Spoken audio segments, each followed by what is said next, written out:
overpass. They're still hanging on.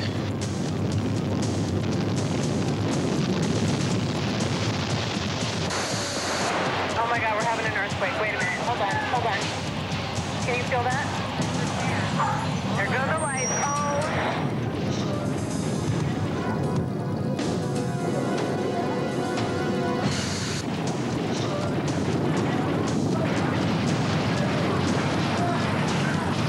We have a major fire burning in San Francisco's Marina District. It started at the northeast corner of Beach End to visit Dinro Street.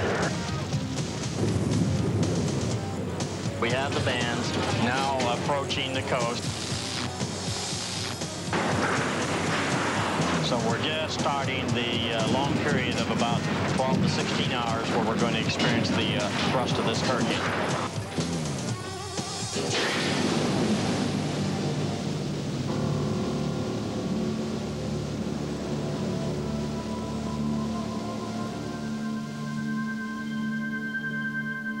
We spend most of our lives learning how to control ourselves and our environment.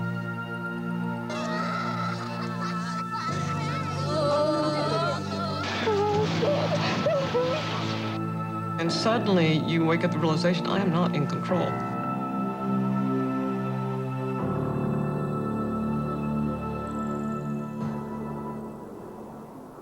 In cities all across the world, we go about our daily routines, secure in our surroundings, confident that our lives are orderly and predictable. But at any moment, that confidence can be shattered as nature demonstrates that it still has the upper hand. When we least expect it, when we're least prepared, disaster can strike.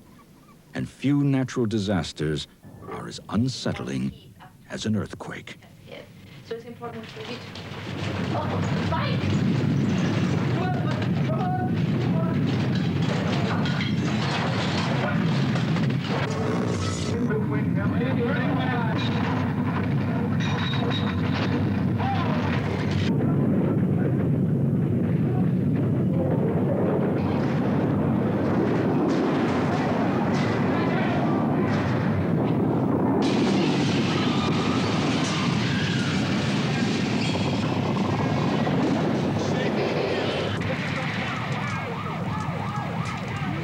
The quake that hit San Francisco on October 17, 1989, was actually centered 50 miles away near a mountain called Loma Prieta. Even in an area accustomed to earthquakes, this one struck like a hammer. It was tremendous, believe me. Thought I was I just held on to dear life.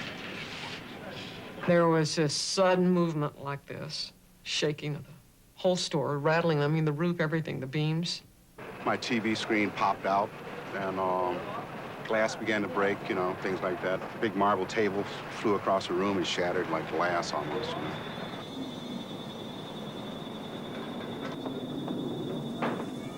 The Loma Prieta earthquake lasted only 15 seconds, but in that quarter minute, Northern California suffered $6 billion in damage, and 62 people lost their lives.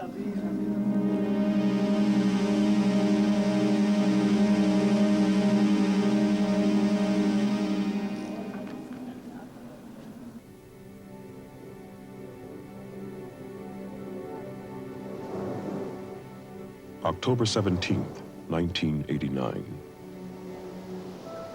Santa Cruz, California.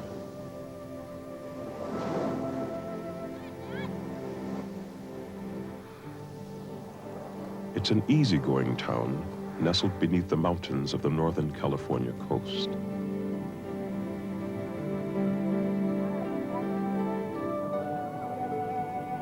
A visitor once called it an outpost of Eden.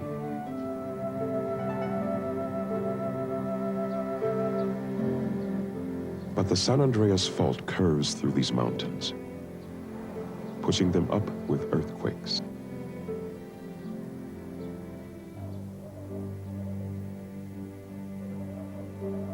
Another is due, according to scientists.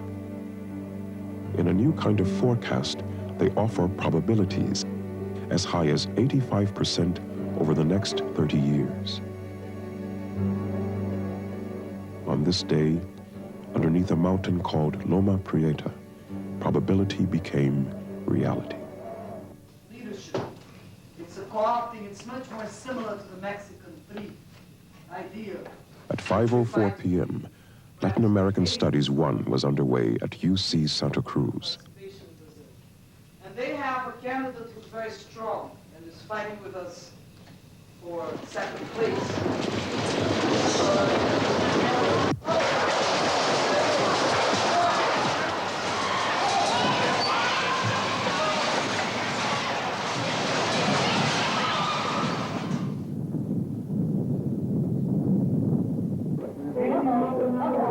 With video cameras everywhere, this was the most visible earthquake ever.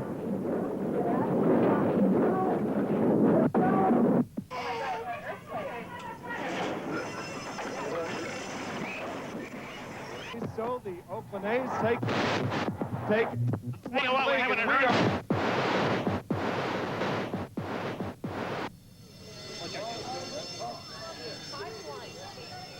In downtown Santa Cruz, the shaking was over in 20 seconds.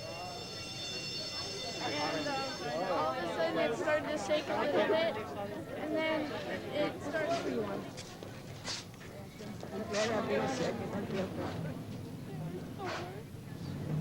Get off the avenue. You can't expect further aftershocks. There will be more building collapse. Most of the old masonry buildings were beyond repair. A plan to reinforce them had never been agreed upon. People were injured. Some were missing.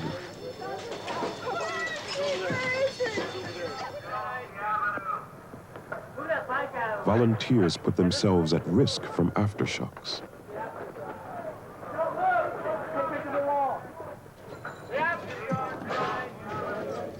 With power out and telephones overloaded, the town was on its own.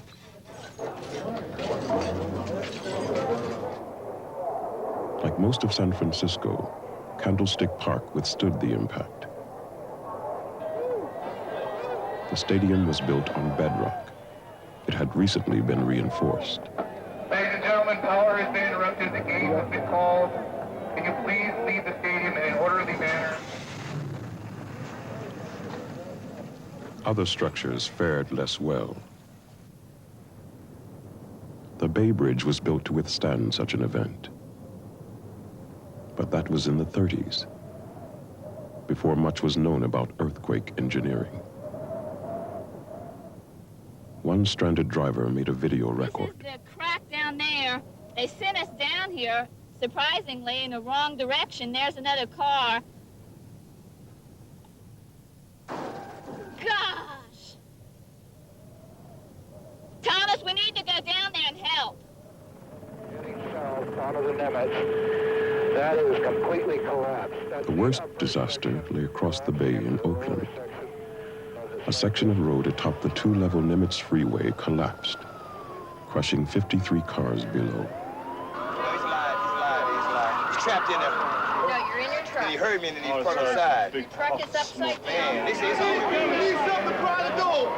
And you got to pry the door open. Screaming and just begging us to get him out. We tried everything.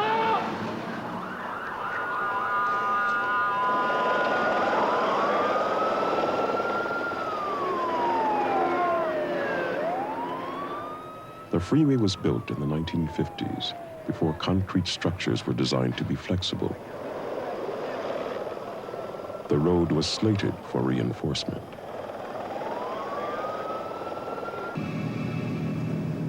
Ed McVie was driving a freight truck when it happened.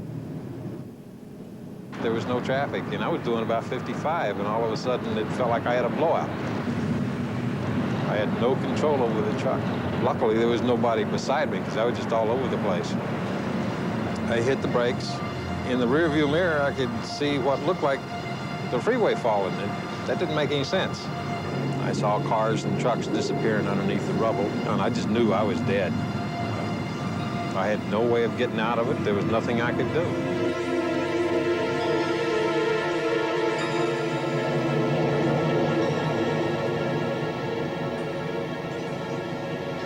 McVie was lucky that day. His truck just happened to stop under the only section of freeway that didn't fall. I don't deal with it as well as people think I do. I can be driving along anywhere, and all of a sudden I've got freeway falling down on top of me. Ed McVie escaped without a scratch. 42 other motorists died. Earthquakes are not nice. The ground is moving beneath one. The very essence of stability is questioned. And that's quite apart from the damage, the destruction, the deaths. There's something awful about an earthquake, and it's not fun at all. My guess is that earthquakes are really so scary because you don't have any warning. It's the only thing besides a nuclear war that can really, 1 second you're living in a big, beautiful city, and 10 seconds later, it's flat. Earthquakes leave their trail of destruction on every continent. In 1948, the city of Fukui, Japan was leveled by a tremor, several times more powerful than the atom bombs that destroyed Hiroshima and Nagasaki.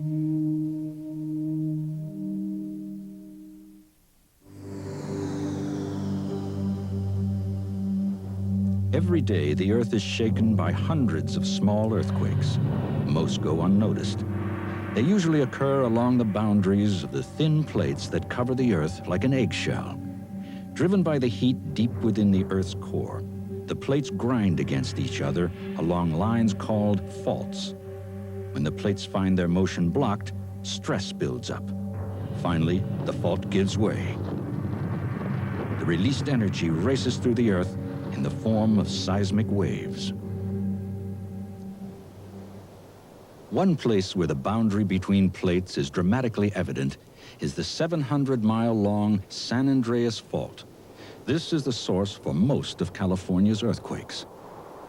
But for California, as for much of the world, the movement of plates like these is also an indispensable creative force. If we didn't have earthquakes, if we didn't have this great flow of heat from the interior of the Earth would be a cold, dead place.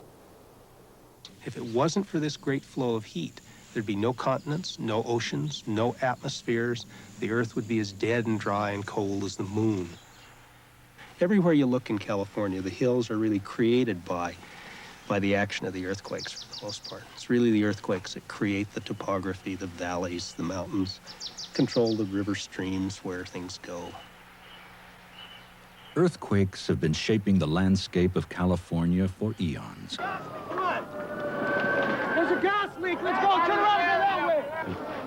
Right now we have a major fire burning in San Francisco's Marina District. A building there collapsed and burst into flames as another building across the way from it on the northeast corner of Beach. As emergency services worked through the night, scientists at the United States Geological Survey began to assess what had happened deep down in the Earth. The unspoken question, was this the earthquake that had been forecast?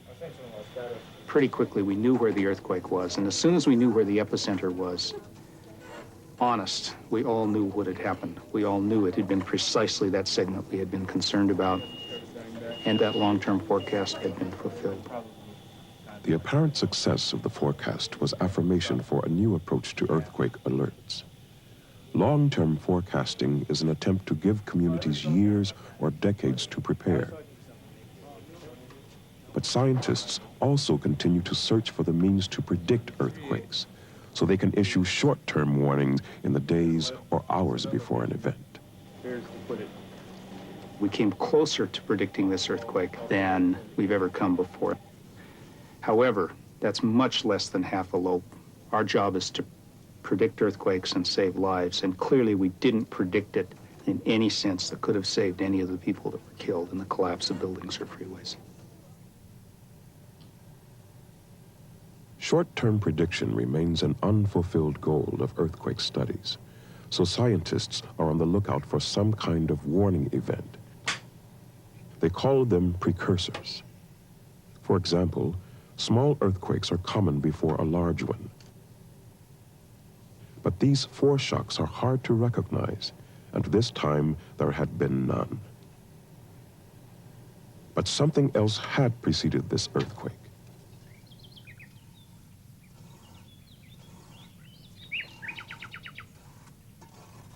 Near a town called Corralitos, only 3 miles from the epicenter, an experiment was underway that had nothing whatsoever to do with earthquakes. An antenna had been installed to monitor naturally occurring radio waves, part of a communication study for the Navy. Anthony Fraser Smith, a Stanford physicist, found that unusual low-frequency radio waves had preceded the earthquake. He wondered whether the squeezing of the Earth before the fault ruptured had produced them. 3 hours before the earthquake, the activity went up to a level where you don't normally see it at all.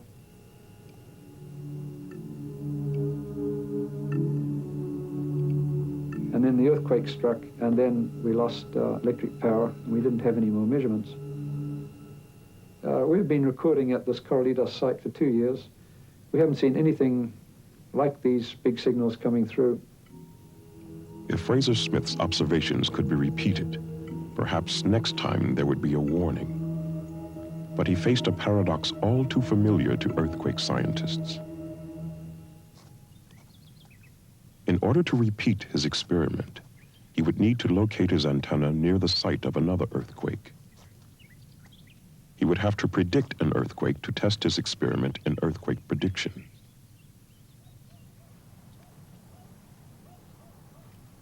Often, earthquakes leave physical evidence, but even so, they remain elusive. To recognize patterns, geologists need to compare dozens of events.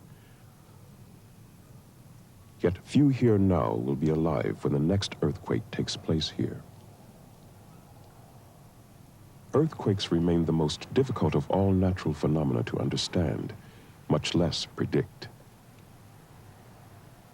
The recent achievements in forecasting are the result of efforts that have been ongoing for over 2 centuries, all inevitably pushed ahead by the devastation of another earthquake. The first important understanding of these events followed one of the greatest cataclysms of recorded history. Lisbon was one of the richest of European capitals, and during this time of Inquisition, earthquakes were an indication of divine wrath. On All Saints' Day of 1755, most of the 250,000 residents were in church. The city began to shake.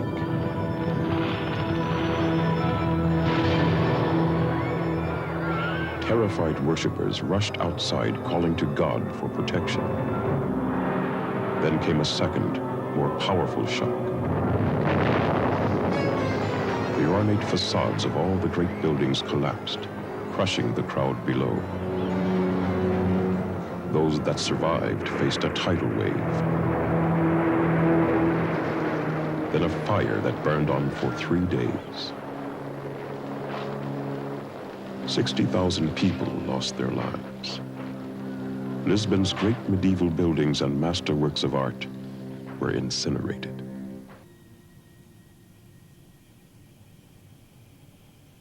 The first half of the 20th century saw the development of more sensitive and accurate seismographs to record earthquakes. The Vickert recorder was state-of-the-art when it went in at Berkeley in 1910. Seismograms remain the basic record of an earthquake. From their tracings, a seismologist can calculate not only location, but also the direction of slip and the energy released. Sometimes even the length of the rupture. The amplitude of the largest wave is measured to determine the magnitude of the earthquake on the scale developed by Charles Richter. Because the range of energy release is vast, the scale is logarithmic. The difference between a magnitude 6 and 7 is 10 times. Between 6 and 8, 100 times. Although Charles Richter was not a conventional man, as he proved as a practicing nudist, he kept the door closed on earthquake prediction. He liked to say that only fools, charlatans, and liars predict earthquakes. Along plate boundaries like the west coast of California, sections of the crust grind past one another, sticking, then breaking in earthquakes, creating the San Andreas Fault.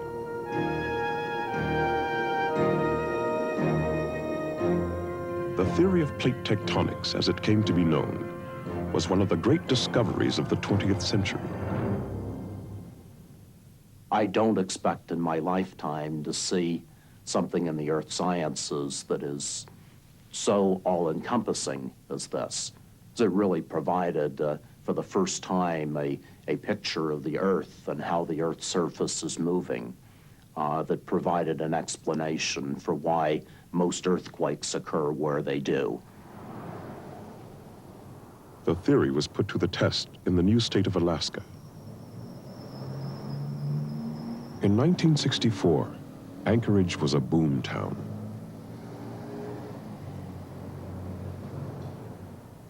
Revolution Airways, Flight 3. With an international airport, it attracted commerce and tourism from around the world, while rail links brought in freight overland from ocean ports.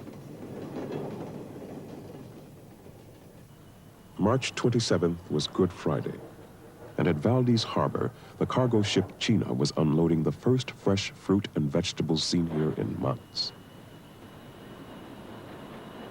On deck, a sailor shot home movies, unaware he was about to record one of the greatest earthquakes in history.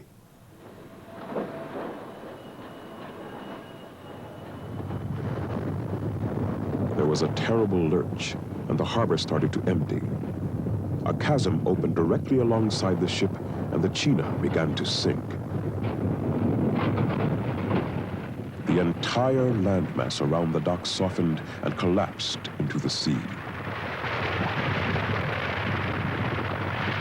In Anchorage, the shaking lasted 4 minutes.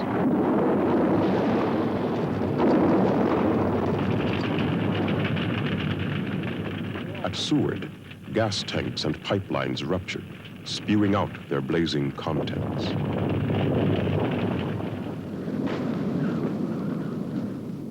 The displacement of the seafloor created a series of giant waves called a tsunami. It slammed coastal communities as far away as California.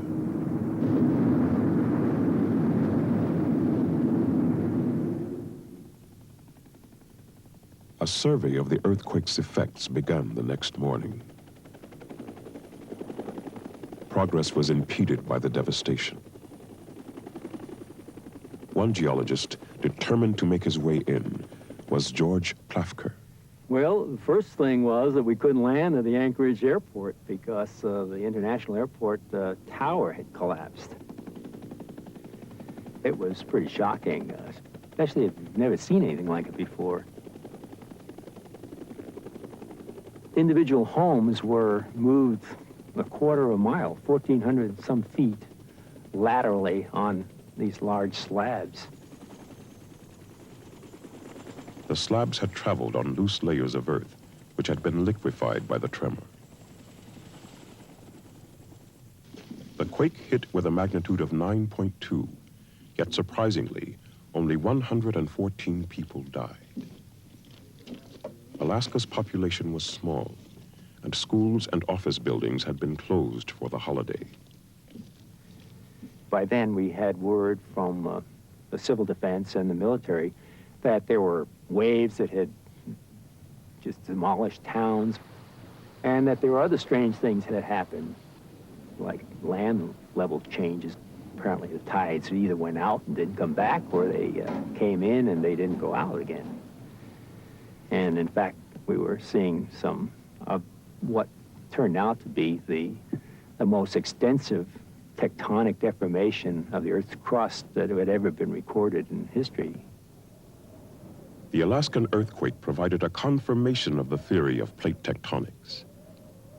A landmass 2/3 the size of California had been deformed, with areas uplifted as much as 38 feet.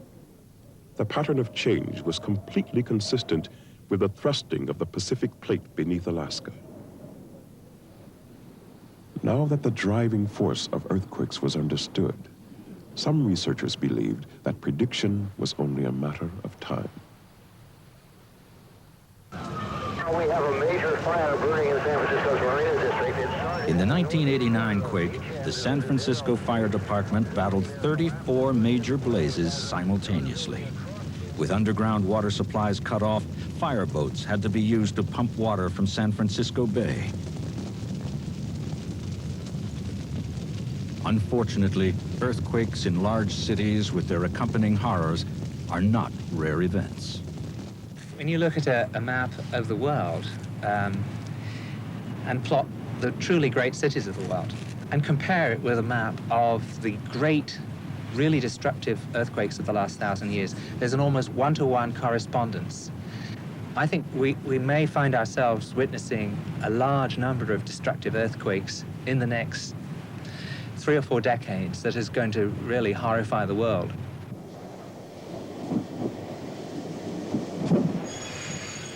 The next great urban earthquake may happen in Tokyo. This vast metropolis, with its population of more than 27 million, lies near the busy intersection of 3 tectonic plates. Small tremors are an everyday occurrence here, and big ones strike all too frequently. In 1923, Tokyo was nearly destroyed by a massive earthquake. Much of the destruction and most of the 140,000 deaths were not caused by the quake itself, but by the fires that raged on for days afterward.